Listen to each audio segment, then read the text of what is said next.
Yeroo tokko obboloota ollaa jiraatan lamatu ture. Lamman isaanii lafa qonnaa baay'ee bal'aa wal cinaa qabu turan.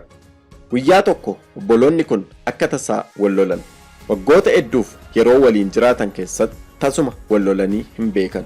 Waliin nyaatu, waliin dhugu, qotiyyoo waliif ergisu, hojii wal gargaaru turan. Kana booda wal dhabdee xiqqoo tokkotu gidduu isaaniitti uumame.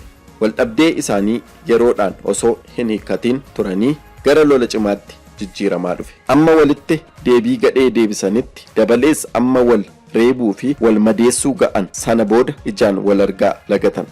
Osoo kanaan jiranii guyyaa tokko ganama suubiidhaan obboleessa isa angafaa namni balbala isaa rukute. Yeroo inni mana isaa banee gadi ba'uu namicha hojii ijaarsaa hojjetu tokkotu balbalarra ture. Namichis akkas jedhe, hojii barbaadeen ganama kanaan dhufe. Maaloo hojiima fedhe haa ta'u naaf kennuu dandeessaa jedhee gaafate. Namichis tole hojii siifan kenna. Yeroo kana ogeessa akka keetu na barbaachisa. Sitti mul'ata manni gama sana mana obboleessa kooti. Ammallee afaanan ittiin obboleessa koo jedhuun qabu waanuma fedheefu dura obboleessa koo ture. Yeroo darbe namoota baay'ee daboo waamee mana koof mana isaa gidduu boolla jiru sana qochisiise. Kun immoo atis gara koo hin dhufin anis gara kee hin dhufuu dabalees ijaan si arguu hin barbaadu jechuusaati. Innillee anaan na aarsuu barbaadeetu kan akkas godhe. Egaa anis eenyuun gadiree akkanaaf gootu amma muka achi tuulamee jiru sana argita dallaa meetira 3 ol dheeratu naaf ijaari. Lammaffaa isa miti maasii qonnaa isaayyuu ijaan akkan hin arginetti qaawwi tokko akka hin mul'anne sirriitti duuchi jedhee ajaje.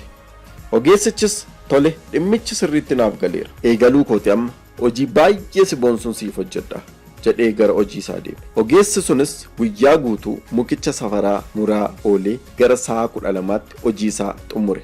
Namichis guyyaa guutuu dhimmaaf naannoo biraa oolee gara galgalaa gara manaatti yoo deebi'u waan iyyaanne tokkotu argee baay'ee ajaa'ibsiifate. Innis ogeessichi dallaa jedhame ijaaruu dhiisee mana obbolaa lamman sanaa kan wal agarsiisu riqicha ijaaree eege. Kun baay'ee ajaa'iba. Namichis bakkuma dhaabbatetti fajajee hafe. Maal sana qofa obboleessi isaa inni quxisuu ati obboleessa koo gaariidha. Waanan sirratti raawwadhe hundumaa naaf dhiiftee ani mana keenya gidduutti boollan qote ati garuu riqicha ijaarte ati nama addaadha jedheen. Achumaan laman isaanii dhiifama wal gaafatan.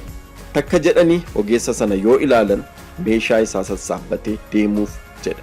Obboloonnis akkas jedhan, nu bira turi waan nuuf hojjettu baay'eetu jira ittiin jedhan. Ogeessichis osoon turee natti tola garuu deemee kanan ijaaru riqicha baay'eetu jira jedhee karaarra bu'e.